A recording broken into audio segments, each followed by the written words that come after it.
നമ്മുടെ വീഡിയോയിൽ നമ്മൾ നോക്കാൻ പോകുന്നത് ക്രോഷ്യ FAQs ആണ്. അപ്പം ഫസ്റ്റ് തന്നെ എന്താണ് FAQ എന്ന് നോക്കാം. FAQs എന്ന് പറഞ്ഞു കഴിഞ്ഞാൽ നമ്മുടെ മോസ്റ്റ് കോമൺ ക്വസ്റ്റ്യൻസ് അല്ലാന്നുണ്ടെങ്കിൽ മോസ്റ്റ് ആസ്ക്ഡ് ക്വസ്റ്റ്യൻസ് ആണ്. ആ ക്വസ്റ്റ്യൻസിനുള്ള ആൻസേഴ്സ് ആണ് നമ്മൾ ഈ ഒരു വീഡിയോയിൽ പറയാൻ പോകുന്നത്. ക്വസ്റ്റ്യൻ എന്ന് പറയുന്നത് how long a project takes to complete ആണ്. ഇതിന് ശരിക്കും നമുക്ക് ഇത്രയും ടൈം എടുക്കും ഈ പ്രോജക്റ്റ് കംപ്ലീറ്റ് ചെയ്യാൻ അങ്ങനെയൊന്നും പറയാൻ പറ്റത്തില്ല. പക്ഷേ ഇപ്പം ഞാൻ ഫസ്റ്റ് കാണിച്ച ഗ്രാനി സ്ക്വയർ കംപ്ലീറ്റ് ചെയ്യാൻ എനിക്ക് തോന്നുന്നു അതൊരു 10 മിനിറ്റ്സിനുള്ളിൽ നമുക്ക് കംപ്ലീറ്റ് ചെയ്യാൻ പറ്റും. ഈ ഒരു സൺഫ്ലവർ ഉണ്ടല്ലോ, ഇതിന് അത്യാവശ്യം അതിലും കൂടുതൽ ടൈം എടുക്കും. ബിക്കോസ് ഓരോ പ്രോജക്റ്റിനും അതിൻ്റെതായിട്ടുള്ള ഡീറ്റെയിലിങ്സ് ഉണ്ട്. എനിക്ക് തോന്നുന്നു ഇതൊരു 20 മിനിറ്റ്സ് 25 മിനിറ്റ്സിനുള്ളിൽ കംപ്ലീറ്റ് ചെയ്യാൻ പറ്റുന്നതാണ്. പക്ഷെ എല്ലാവർക്കും അത് ഒരുപോലെ ആയിരിക്കണം എന്നില്ല. ബിക്കോസ് ബിഗിനേഴ്സ് ഒക്കെ ആണെന്നുണ്ടെങ്കിൽ ചിലപ്പോൾ അതിലും കൂടുതൽ ടൈം എടുക്കാൻ സാധ്യതയുണ്ട്. പകരം നമ്മൾ ക്രോഷ്യ എല്ലാ ദിവസവും ചെയ്യുന്ന അത്യാവശ്യം അറിയുന്ന ആളൊക്കെ ആണെന്നുണ്ടെങ്കിൽ ഇപ്പം 10 മിനിറ്റ്സ് ഒന്നും വേണ്ട വരില്ല.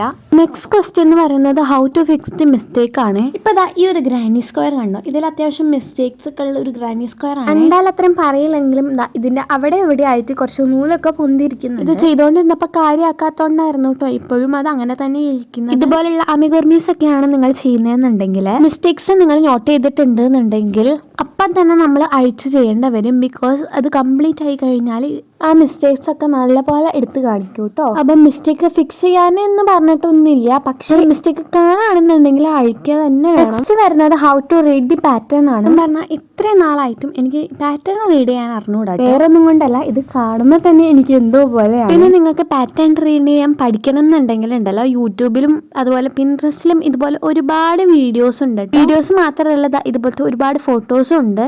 Next question is crochet hard to learn ആണ്. ഈ ഒരു ക്വസ്റ്റ്യൻ ഓൾമോസ്റ്റ് എല്ലാവരും ചോദിക്കുന്ന ഒരു ക്വസ്റ്റ്യൻ ആണ്. ബിഗിനേഴ്സിനൊക്കെ ആണെന്നുണ്ടെങ്കിൽ ഫസ്റ്റ് ബേസിക് സ്റ്റിച്ചസ് ഒക്കെ പഠിക്കുമ്പോൾ ഇത് അത്യാവശ്യം പാടായിട്ടുള്ള ഒരു കാര്യമായിരുന്നു തോന്നും. പക്ഷെ പിന്നെ ഇതുപോലത്തെ ഗ്രാനി സ്ക്വയേഴ്സ് ഫ്ലവേഴ്സ് അങ്ങനത്തെ സാധനമൊക്കെ ചെയ്തു തുടങ്ങുമ്പോൾ പിന്നെ അത്ര കുഴപ്പമുണ്ടാവില്ല. എന്റെ കാര്യം നോക്കുകയാണെന്നുണ്ടെങ്കിൽ ആദ്യം ചെറിയൊരു പിടിവാലി ഉണ്ടായിരുന്നെങ്കിൽ ഇപ്പം അതൊക്കെയാണ്. അപ്പം ചുരുക്കി പറയുകയാണെന്നുണ്ടെങ്കിൽ നമ്മൾ പഠിച്ച് വരുമ്പോഴത്തേക്കും അത് നമുക്ക് ഈസി ആയിട്ട് കിട്ടിക്കോളേ. അപ്പം ക്രോഷ്യ പഠിക്കാൻ ആരെങ്കിലും താല്പര്യപ്പെടുന്നുണ്ടെങ്കിൽ ഇപ്പം തന്നെ പോയി പഠിച്ചു തുടങ്ങിക്കോ. നെക്സ്റ്റ് ക്വസ്റ്റ്യൻ എന്ന് പറയുന്നത് how long it takes to learn crochet ആണ്.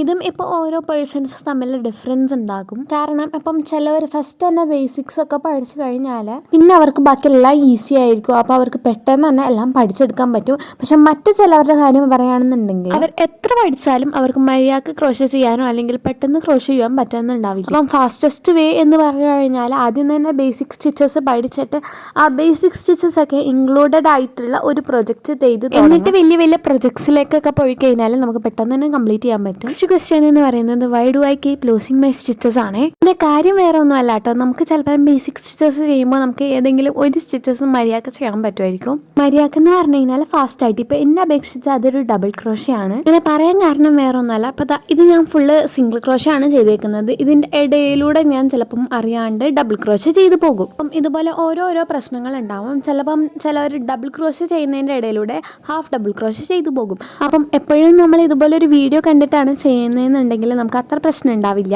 പക്ഷെ ആ ഒരു വീഡിയോയുടെ ഉള്ളിലും നമുക്ക് എല്ലാം അങ്ങനെ ഇൻക്ലൂഡ് ചെയ്യാൻ പറ്റില്ലല്ലോ, ഫുൾ സ്റ്റിച്ചസ് ഒരുമിച്ച് ചെയ്യുന്നതൊന്നും. അപ്പം നമ്മൾ ഓരോ റോസ് കഴിയുമ്പോൾ നമുക്കൊന്ന് ചെക്ക് ചെയ്ത് നോക്കാം നമ്മുടെ സ്റ്റിച്ചസ് ഒക്കെ ഒന്ന് പെർഫെക്റ്റ് ആണോ എന്നുള്ളത്. അപ്പോൾ നിങ്ങളുടെ സ്റ്റിച്ച് ഒന്നും പെർഫെക്റ്റ് അല്ല എന്നുണ്ടെങ്കിൽ ഒന്നും കൂടി ചെയ്ത് നോക്കാം. അപ്പോൾ നമ്മുടെ ആ ഒരു പ്രൊജക്റ്റ് കുറച്ചും കൂടി പെർഫെക്റ്റ് ആകും കേട്ടോ. നെക്സ്റ്റ് ക്വസ്റ്റ്യൻ വരുന്നത് how many yarn do I need for A project ആണ്. ഇതിൽ നമ്മുടെ ഓരോ പ്രൊജക്ട്സ് തമ്മിൽ ഡിഫറൻസ് ഉണ്ടാകും. ഒരു ബണ്ണ് ചെയ്യാൻ വേണ്ടിയിട്ട് വാങ്ങിയിട്ടുണ്ടായിരുന്ന ഒരു ഞാൻ എൻ്റെ വീഡിയോയിൽ കാണിച്ചിട്ടുണ്ടായിരുന്നു. ആ ഒരു യാണിൻ്റെ പകുതി മുക്കാലും ഞാൻ യൂസ് ചെയ്തിട്ടുണ്ടായിരുന്നു.